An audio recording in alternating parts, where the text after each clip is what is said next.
From the PEP Radio Newsroom, this is the Lunch Hour News Blast for May 16th, 2025.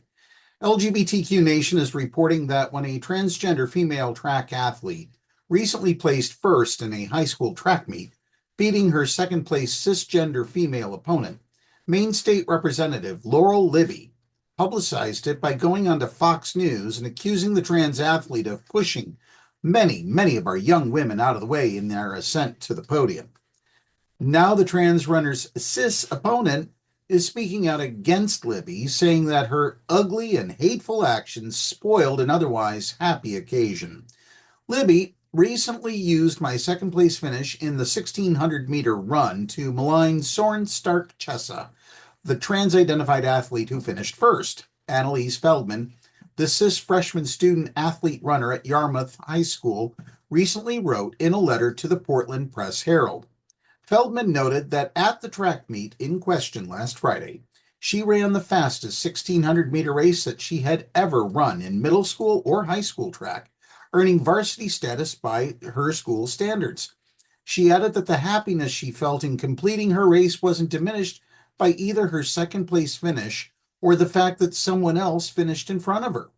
"I don't feel like first place was taken from me," she wrote. "Instead, I feel like a happy day was turned ugly by a bully who is using children to make political points." Libby went on to Fox News last week to complain about the trans athlete's first-place finish. Fox News noted that Stark-Chessa, the trans athlete, placed fourth in the state for the girls' 5,000-meter cross-country race after previously finishing 172nd among boys before her social transition. The right-wing media outlet also said that Stark-Chessa won a podium spot in Maine's high school state Nordic skiing championships this past February. The same athlete has been dominating in girls' cross-country running, in Nordic skiing, and now in track, Libby said.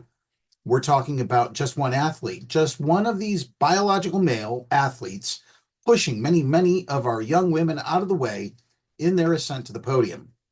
We need the highest court in our land to address this and answer that question once and for all," she continued, "so that Maine girls and girls across the country have a fair, safe, and level playing field." However, Feldman disagrees with Libby's take. "One of the reasons I chose to run cross-country and track is the community," Feldman continued in her letter. "Teammates cheering each other on, athletes from different schools coming together, and the fact that personal improvement is valued as much as, if not more than, the place we finish."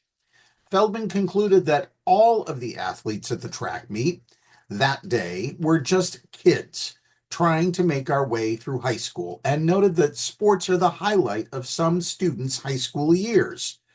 "No one was harmed by Soren's participation in the girls' track meet, but we are all harmed by the hateful rhetoric of bullies like Representative Libby, who want to take sports away from some kids just because of who they are," Feldman wrote. We're going to leave this story here at this point and return to it for our evening news blast. If you are 18 or older, live in Pennsylvania, and are part of the LGBTQ plus community, please visit the Pennsylvania Equality Project website to take the 2025 housing survey. Up next, we have the local weather forecast for the Meadville area right here on PEP Radio.